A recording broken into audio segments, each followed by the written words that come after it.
안녕, 민규쌤입니다. 자, 2-4 일본의 침략 확대와 국권 수호 운동 이제 들어갈 텐데요. 지금 소단원으로는 일본이 한국을 강제로 병합하다라고 하는 부분, 그리고 4 일본이 독도를 불법 편입하고 청과 간도 협약을 맺다 이 부분을 지금 한 페이지에 묶어 놓았습니다. 근데 이 영상에서는 일본이 우리나라를 강제로 병합하게 되는 과정, 그 과정 속에서 체결한 여러 가지 조약들 쭉 정리를 할 거고요. 독도와 간도는 별도의 영상으로 분리를 해서 살펴보도록 하겠습니다. 자, 지금 이 1904년부터 이제 시작되는 상황입니다. 그래서 아관 파천이 있었던 1896년 이 고종이 러시아 공사관에 자신의 몸을 의탁하면서 어쨌거나 일본의 영향력으로부터 벗어나려고 했다라는 것이죠. 이 이후에는 나름 러시아와 일본의 세력 균형이 이루어졌고, 이 가운데 외부적인 요인에 의해서 고종이 궁궐로 돌아오게 됩니다. 그러나 경복궁은 아니고 당시 경운궁이라고 하는 현재 덕수궁으로 돌아오게 되죠. 그리고 나서 대한제국을 선포했습니다. 자, 이 시기는 나름 러시아와 일본이 세력 균형을 이루면서 우리도 독자적인 영향력을 만들어 보자 라고 하는 일종의 노력이 쭉 추진이 되었습니다. 그래서 이 대한제국이 선포된 이후에 고종은 스스로를 황제라 칭하고 일련의 개혁들을 추진했었죠. 그 고종황제 연호를 따서 광무개혁이라고 했고, 여러 가지 내용들을 우리가 쭉 다뤘습니다. 자, 이 1904년까지 보통 이 광무개혁이 추진되고 나름 러시아와 일본의 세력 균형도 이루었다라는 얘기를 했었습니다. 자, 그 과정에서 사실은 뭐 베베르 고무라 각서라든지 로마노프 야마가타 의정서 같은 거, 러시아와 일본 간의 비밀 협약이 체결되면서 조선을 나름의 공동의 세력권으로 두는 이런 모습들이 나타났습니다. 그런 세력 균형이 1904년이 되면 이제 깨지기 시작하는데, 그것이 바로 러시아와 일본의 전쟁입니다. 1904년 2월 일본에 의해서 선제 공격으로 시작됐는데, 이 전쟁이 약 1년여간 진행이 되고요.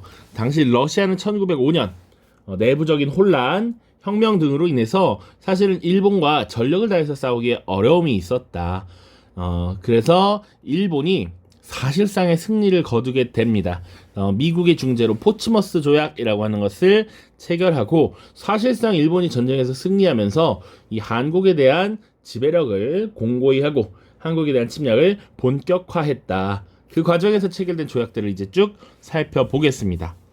자, 러일 전쟁을 일으킨 일본은 바로 그 직후에 한일의정서라고 하는 조약을 한국에 강제합니다. 물론 이 전쟁이 일어났다는 소식이 전해지자 대한제국은 우리는 국외 중립을 선언하겠다라고 이야기를 했으나 결국 받아들여지지 않았고요. 무시당했고, 일본은 지금 한일의정서 체결을 강요하게 되었죠. 자, 이 한일의정서의 주요 내용은 군사기지를 사용하는 권한입니다. 전략상 필요한 지점을 일본에 제공하도록 했고요. 그리고 한국의 내정개혁을 위한 일본의 충고를 받아들일 것이란 것을 강요하게 됩니다.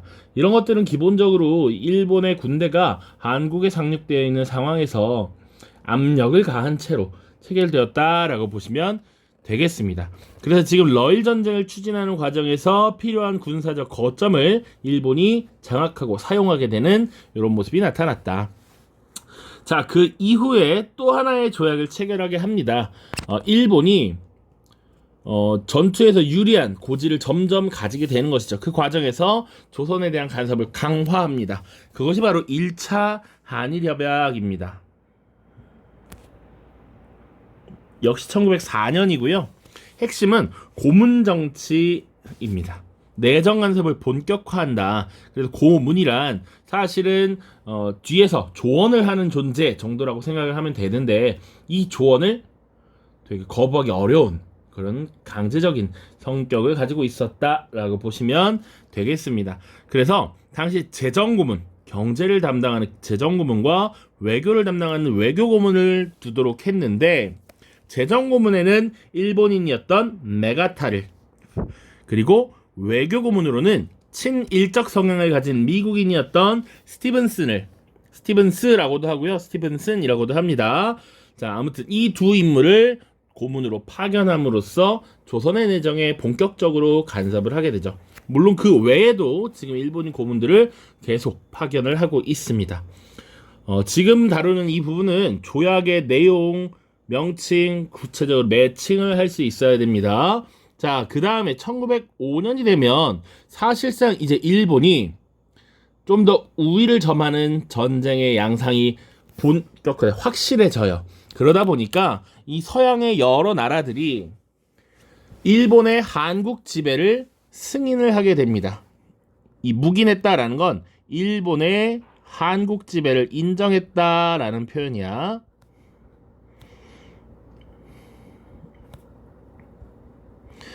자, 그래서 첫 번째 보시면 가스라 테프트 밀약이라고 되어 있습니다. 당시 일본의 총리였던 가스라 다로와 미국의 정권대사 대통령의 권한을 위임받은 윌리엄 테프트가 밀약을 체결합니다. 자, 그래서 이 미국은 당시에 필리핀을 식민 지배하려고 했고요. 일본은 한국을 지배하려고 했죠. 이것을 서로 묵인해줬다, 인정해줬다라고 보시면 됩니다. 공교롭게도 이 가스라 다로는 총리였고요. 이 윌리엄 테프트도 나중에 미국의 대통령이 되는 인물입니다. 이들이 지금 일본의 한국 지배, 미국의 필리핀 지배를 서로 인정해 주었다라는 것이고요. 사실 우리는 조미소 통상조약에서 거중조정이라고 하는 것을 체결을 했죠. 내용을 다뤘는데 이 거중조정이 사실상 무시됩니다.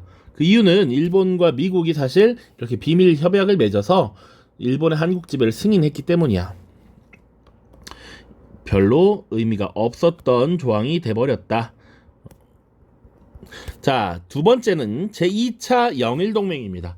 당시 유럽의 가장 대장이라고 할 수 있는 영국이라고 하는 나라가 일본의 한국 지배를 지금 승인했다라는 것이죠. 근데 제2차라고 되어 있습니다.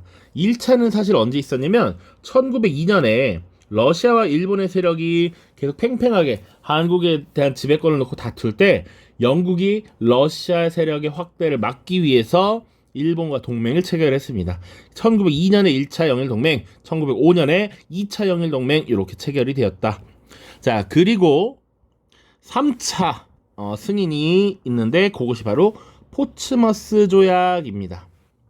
이 포츠머스 조약은 러일 전쟁의 결과 체결된 것이라고 보시면 돼. 러일 전쟁의 결과. 그러니까 당시 전쟁에서 사실상 패배한 러시아가 일본의 한국 지배를 인정했다라는 것이죠. 자, 이렇게 미국으로부터, 영국으로부터, 러시아로부터 한국 지배를 승인받은 일본은 이제 본격적으로 한국을 보호국으로 만들고 야금야금 집어삼키기 위한 조약을 체결하게 되는 것이죠. 그 결과 등장하는 것이 바로 을사늑약입니다. 을사늑약. 사실은 수능이든 한능검이든 내신이든 가장 많이 출제할 수밖에 없는 부분이고요. 핵심은 두 가지 내용입니다. 그러니까 이 을사늑약 체결 이후부터 시작된 정치 형태를 통감정치라고 하고요. 핵심 내용은 통감부를 설치하고 이 통감부의 대장, 통감을 파견하는데 일본의 총리를 이미 지냈던 이토 히로부미가 부임을 하게 됩니다. 자, 그리고 대한제국의 외교권을 박탈하죠. 핵심 내용 두 가지 꼭 기억해야 됩니다. 통감부 설치, 그래서 이토 히로부미를 부임시켰다. 그리고 대한제국의 외교권을 박탈하였다. 자, 그 결과 조선, 한국은 사실상 내정과 외교를 장악당하면서 보호국화가 되었고요. 이에 대해서 관료와 민중들의 반대운동이 많이 일어나게 되죠. 그래서 각종 의거 활동이 일어나는데 다음 수업 때 다룰 거고요. 그리고 물론 의병도 일어나죠. 자, 그러면 정부 차원에서는 어떻게 반발을 했느냐? 이에 대한 반발, 구체적인 양상도 기억해두면 좋은데 당시 1907년에 네덜란드의 도시였던 헤이그라고 하는 곳에서 전 세계 국가들이 모여서 회의가 열리게 됩니다. 만국평화회의가 열리게 되는데 이때 을사늑약의 부당성을 알리기 위해 헤이그 특사를 파견합니다. 그래서 3명의 관료들을 이때 파견하게 되는데 이준, 이위종, 이상설이라고 하는 인물입니다. 그러나 소위 이들은 요새 말로 입국컷 당하게 됩니다. 이것을 알게 된 일본이 아예 회의장으로 들어오지도 못하도록 조치를 다 취해놨기 때문이죠. 자, 그리고 관료였던 민영환, 조병세 같은 인물들은 자결로서 본인들의 그 억울함, 분노 이런 것들을 표출을 했고요. 언론 활동을 통해서도 이를 비판하게 되는데 시일야 방성대곡이라고 하는 일종의 기고문이 올라오게 되죠. 한자로 이날 목노와 크게 우노라라는 의미입니다. 그래서 사실상 나라의 중요한 권한을 지금 빼앗긴 이 슬픈 날 내가 크게 울겠다. 이것을 담은 신문이 황성신문이었고요. 이것을 작성한 인물 황성신문의 주필이었던 장지연이라고 하는 인물입니다. 자, 을사늑약과 관련해서 이 정도 기억을 해야 되고요. 그 다음 1907년 우리 헤이그 특사 파견 다시 언급이 되어 있습니다. 자, 네덜란드 헤이그에서 개최된 만국평화회의에서 이상설, 이준, 이위종 등을 특사로 파견해 을사늑약의 부당함을 호소하려고 했다. 그러나 실패했고요. 이때 이준 열사가 분에 못 이겨 자결을 선택하게 되죠. 그리고 이제 이위종, 이상설 등은 돌아오고 연해주 지역으로 가서 이제 또 독립운동 활동을 벌이게 됩니다. 자, 그러나 이 헤이그 특사 파견을 빌미로 일본은 지금 고종을 강제로 퇴위시키게 됩니다. 어쨌거나 지금 외국에 특사를 파견했다라는 것은 사실은 외교행위죠. 이것은 을사늑약에 규정된 외교권 박탈을 지금 부정하는 것이었기 때문에 이것에 대한 책임을 물어서 일본이 고종왕제를 강제로 퇴위시킵니다. 근데 실제로 을사늑약이라고 하는 조약은 그 명칭에서도 알 수 있듯이 강제적으로 이 체결된 조약이죠. 늑은 이제 가죽을 벗긴다 이런 의미야. 그 정도로 강압적인 상황에서 체결된 것을 강조하기 위함인데 그 늑약을 따르지 않았다라고 해서 고종왕제를 강제 퇴위시키고 그 아들 후계자인 마지막 순종황제가 즉위되게 됩니다. 자, 이 직후에 또 하나의 조약을 체결하게 합니다. 그것이 한일 신협약이라고 불리고요. 또는 정민년에 있었던 7가지 내용의 조약이다라고 해서 정미칠조약이라고도 교과서에 써 있습니다. 자, 핵심 내용은 지금 차관을 통한 정치입니다. 그러니까 당시 조선에 무슨 부 이렇게 각각 업무 부서가 있죠. 각 부의 대장을 장관이라고 하고요. 그 다음 2인자를 차관이라고 하죠. 이 차관이 어떻게 보면 실무를 총괄하는 사람이긴 해. 지금도 여러분들 보시면 장관은 물론 가장 높은 책임자이면서 결정권을 가지고 있지만 실무를 총괄하는 건 주로 차관들이 많이 합니다. 그래서 이 정미칠조약의 내용 보시면 통감이 이제 한국 내정의 전권을 장악하고요. 한국인 대신 이게 곧 장관이라는 의미야. 한국인 장관 밑에 일본인 차관을 임명하도록 했다. 그리고 부속 각서를 통해서 사실 이때 한국의 군대를 해산하게 됩니다. 한국의 군대라고 하는 건 우리 3차 개혁 때 중앙에 친위대, 지방에 진위대 이런 걸 설치했는데 그것을 해산시켰다라는 것이고요. 이 이후에 이것에 대한 반발로서 정미의병이 나타나는데 이때 해산 군인이 대거 참여함으로써 이 의병의 전투력도 크게 향상되는 이런 모습이 연계가 됩니다.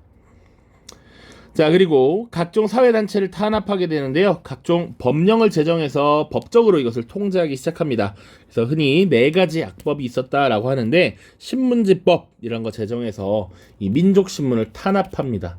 주로 이 민족신문이 사실은 조선인들이 발간해서 반일적인 모습을 많이 보였기 때문에 이것을 구체적으로 통제하려고 했고요. 보안법, 반일적 행위 집회를 하는 사람들을 붙잡고 구속할 수 있도록 만든 법이고, 각종 학회를 설립해서 또 여러 활동을 한다는 것이죠. 이런 것들을 제한하기 위한 것, 출판법 마찬가지고요. 이런 모습들이 지금 쭉쭉쭉 나타나고 있더라. 이게 1907년의 상황이고 1909년 10년 마지막 보면 기유각서라고 하는 것을 체결해서 사법권, 감옥사무 권한을 박탈합니다. 이제 이것을 일제가 관리를 하게 되고요. 그리고 여러 부서 중 법부와 군부를 이때 폐지해 버립니다. 이거 다 누가 맡아서 업무를 처리하겠다? 통감부에서 하겠다라는 것이죠. 통감부의 소관으로 넘겨버리겠다. 자, 그리고 1910년 한일병합조약 8월 29일이 되겠는데요. 일진회라고 하는 단체를 통해서 합방청원서를 사주하고요. 그러니까 조선인들이 우리 합쳐주세요, 우리 일본 시켜주세요, 이렇게 사주를 했다라는 겁니다. 그래서 강제 병합조약을 체결했고요. 기존에 있던 통감부를 확대 개편해서 조선 총독부를 설치합니다. 자, 이 총독부의 대장이 총독이고요. 초대 총독으로서 데라우치 마사타케라고 하는 데라우치 총독이 부임을 하게 되죠. 이 총독은 사실상 일본 정부의 영향을 받지 않는 천황 직속기구로서 이제 작동을 하게 되는데, 이 식민지 한국에 대한 지배를 어떻게 했느냐, 이거 일제강점기에서 다시 다루겠지만 헌병 경찰 제도를 실시합니다. 헌병이란 군대 내에서 활약하는 경찰입니다. 경찰보다도 더 많은 무력을 가지고 있고 더 억압적인 공포심을 불러오는 존재들입니다. 그래서 이 헌병을 통해서 조선, 식민지 조선의 치안을 유지하는 것이죠. 그리고 이제 한국이란 나라는 지역으로서 조선이라고 불리게 되었습니다. 그 정도 보시면 되겠네요. 자, 교과서에 우리 중요한 조약의 내용들 간단하게 살펴보고요. 마무리를 짓도록 하겠습니다. 자, 교과서 123쪽인데요. 텍스트는 많이 보지 않아도 될 것 같습니다. 거의 다 설명을 했던 부분이고 조약의 구체적인 내용을 한번 중심적으로 보도록 하겠습니다. 자, 러일 전쟁의 발발, 우리가 보지 않은 부분이 있으면 한번 살펴보도록 하죠. 자, 일본은 지금 청일전쟁에서 승리한 이후에 한반도에 대한 영향력을 강화하고자 했으나 삼국 간섭으로 약해졌고, 다시 되찾기 위해서 을미사변을 일으켰지만 아관파천으로 다시 영향력이 약해졌습니다. 자, 그러던 중 중국에서 의화단 운동이 일어났다, 이런 건 몰라도 되고요. 이때 아무튼 이것을 가장 많이 공을 세워서 진압한 것이 러시아였습니다. 러시아가 의화단을 진압한 이후에 만주에 주둔시킨 군대를 철수하지 않자 영국과 일본은 러시아를 견제하기 위해 영일동맹을 체결했고요. 그리고 러시아는 압록강 일대의 삼림체벌권을 보호한다는 구실로 용안포를 점령하였습니다. 이것을 용안포 사건이라고 합니다. 자, 러시아의 팽창이 한국을 장악하는 데 위협이 된다고 우려했던 일본이 러시아와 전쟁을 준비를 했고요. 이러한 가운데 일본군은 인천항과 리순항에 정박해 있던 러시아 군함을 기습 공격해서 전쟁을 일으켰습니다. 그것이 러일 전쟁이었고, 일본이 지금 계속 승리를 거두면서 결국 러시아는 미국의 중재로 포츠머스 조약을 체결한 것이죠. 이 전개 과정 지도를 볼 필요는 없겠습니다. 그러니까 당시 잘 보면 약 10년 주기 단위라고 보시면 됩니다. 우리 청일전쟁이 1894년 있었고요. 러일 전쟁이 1904년이었습니다. 다음 해까지 쭉 이어집니다. 두 전쟁 모두. 어떻게 보면 지금 이 청일전쟁은 이모군란과 갑신정변 때 1884년이었죠. 일본군이 청나라군에게 패퇴하고 나서 약 10년간 이를 갈고 싸운 거야. 자, 이 청일전쟁이 끝나고 나서 분명히 시모노세키 조약 체결해서 일본의 영향력이 확대되려고 했는데 지금 삼국 간섭이 발생했죠. 그래서 일본의 영향력이 약해지자 약 10년간 이를 갈고 전쟁에 이제 투입이 된 겁니다. 일본에 엄청난 준비가 있었고요. 실제로 이 시모노세키 조약이라는 것을 체결했을 때 약 4억 5천만 냥의 배상금을 받았는데 이것의 대부분이 사실은 군사력 증강에 활용이 되었다라고 합니다. 그러니까 지금 당시 일본이 제국주의 열강을 따라가기 위해서 엄청난 노력을 했다라는 걸 알 수가 있는 것이죠. 자, 124쪽부터는 이제 구체적으로 조약이 체결된 내용들이 나와 있는데, 자, 내용은 읽어보시면 되겠습니다. 자, 을사늑약의 부당성 한번 보도록 하죠. 자, 을사늑약의 원본과 을사늑약의 풍자하는 만평입니다. 보시면 조약의 명칭도 따로 없고요. 황제가 아니라 외무 대신이었던 박제순이 지금 날인을 하고 있다라는 거죠. 내용 한번 보겠습니다. 자, 을사늑약의 맨 앞장에는 조약의 명칭을 쓰는 칸이 비어 있습니다. 맨 뒷장에는 외무 대신 박제순의 도장이 있지만 박제순은 고종의 위임을 받지 않았습니다. 이 조약이 효력을 가지려면 황제의 비준을 받아야 하는데 고종은 끝까지 이것을 거부했고요. 황제의 비준 없이 체결된 을사늑약은 국제법적으로 사실 무효이죠. 또한 을사늑약은 일본의 군사적 위협 속에서 체결되었는데 오른쪽 그림은 당시 상황을 풍자한 만평입니다. 칼을 들고 조약을 체결해라 라고 강요하고 있다는 것이죠. 자, 오른쪽 그림은 지금 만평인데 만평의 제목인 한일 협약도라는 제목에서 협자를 위협한다라는 의미인 위협하다 협자로 썼습니다. 조약 체결 당시 고종은 없었지만 조약 체결에 분노하는 모습을 넣어서 강제로 체결되었음을 역설을 한 것이죠. 여기 보면 협자는 원래는 힘을 합치는 이런 모습이 그런 한자가 들어가야 되는 것인데 칼로 무력으로 위협하다 할 때 협자가 들어갔다라는 것이죠. 자, 통감부 청사 이렇게 나와 있습니다. 첫 통감부를 설치해서 외교 업무 등 내정에 간섭을 했고요. 이후 조선총독부 청사로도 쓰였습니다. 이때 파견된 초대 통감이 바로 이토 히로부미였습니다.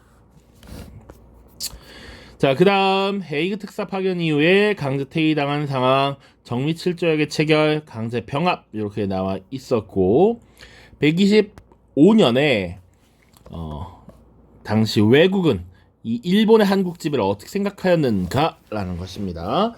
당시 열강은 아시아를 식민지로 지배하는 것을 어떻게 여겼을까? 첫 번째, 카일 마르크스가 본 영국의 인도 지배입니다. 영국은 인도에서 파괴의 사명과 재생의 사명을 달성해야 한다. 낡은 아시아 사회를 파괴하는 것과 서구 사회의 물질적 기초를 아시아에 마련하는 일이다. 카일 마르크스라고 하는 인물이 지금 영국이 나름의 역할, 사명을 가지고 이런 인도를 지배하는 것이다 라고 표현하고 있는 것이고요. 당시 가스라 테프트 조약 밀약을 체결했던 육군장관 윌리엄 테프트의 연설입니다.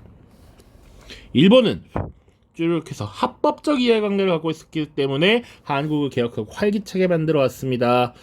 어쨌거나 쭉쭉쭉 지금 일본이 한국을 지배하는 것은 긍정적이다 라고 판단을 하고 있는 것이죠. 자, 마르크스와 테프트는 각각 영국의 인도 지배와 일본의 한국 지배를 정당하다라고 여겼습니다. 마르크스는 영국의 인도 지배가 낡은 아시아 사회를 파괴하여 서구 물질 문명의 기초를 마련해주는 역사적 사명을 달성하는 일이라고 보았고요. 테프트는 일본이 한국 민중의 정의와 문명을 드높일 것이라고 연설하였습니다. 열강은 아시아를 식민지로 지배하는 것을 바람직하게 생각하였고 이러한 관점은 서양인들이 아시아를 바라보는 보편적인 태도였습니다. 그래서 우리 이단원 초기의 제국주의라는 걸 설명할 때 여러 가지 풍자화들을 볼 수 있습니다. 그래서 키플링이 그린 백인의 짐이라고 하는 것, 문명이라고 하는 최고 단계에 오르기 위해서 백인들이 이 산을 오르고 있는데 뒤에 짐칸에다가 아시아인, 아프리카인을 메고 올라가는 이런 그림들도 있었고요. 세실 로즈라고 하는 인물이 아프리카 대륙을 드넓게 이렇게 장악하고 있는 그림 이런 것도 있습니다. 자, 126쪽의 조약만 보고 마무리를 짓도록 하죠. 첫 번째 을사늑약입니다. 주요 내용 보도록 하죠. 한국 정부는 일본국 정부의 중개를 거치지 않고서는 국제적 성질을 가진 어떤 조약이나 약속도 맺지 않을 것. 요것이 바로 외교권의 박탈이겠죠. 제3조 보시면 일본국 정부는 그 대표자로 한국 황제 폐하 밑에 한 명의 통감을 두되 통감은 오로지 외교에 관한 상황을 관리하기 위해 경성에 주최한다. 한국 황제 폐하를 만날 권리를 가진다. 통감부 설치, 통감 정치의 시작이라는 것을 알 수 있겠죠. 자, 그 다음입니다. 정미칠조약이 나와 있는데, 자, 통감이 이제 내정의 전권을 행사한다 라고 하는 것 쭉 나와 있습니다. 법령 제정 및 중요한 행정상의 처분은 통감의 승인을 받을 것, 고등관리를 임명할 때 통감의 동의를 받을 것, 일본인을 한국 관리에 임명할 것. 자, 부속각서를 보시면 군비를 정리함, 이래서 육군 1대대를 존치하여 황궁 수임만 하고 기타 나머지 군대를 해산할 것이라고 하는 군대 해산의 내용이 있고요. 중앙정부 및 지방청의 일본인을 한국 관리로 임명한다. 그래서 각부 차관을 임명하도록 했죠. 차관 정치의 시작이다 라는 것. 마지막 한국 병합조약입니다. 이것은 읽어보시면 알 수 있는 부분 슬픈 내용입니다. 자, 그래서 여러 조약의 체결 과정이 연표로 쭉 나와 있으니까 요런 정도는 어느 정도 알고 있어야 한다라는 것이죠.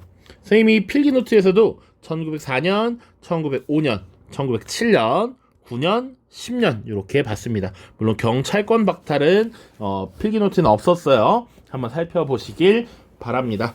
자, 고생 많으셨고요. 다음 영상에서는 독도와 간도 살펴보도록 하겠습니다. 안녕.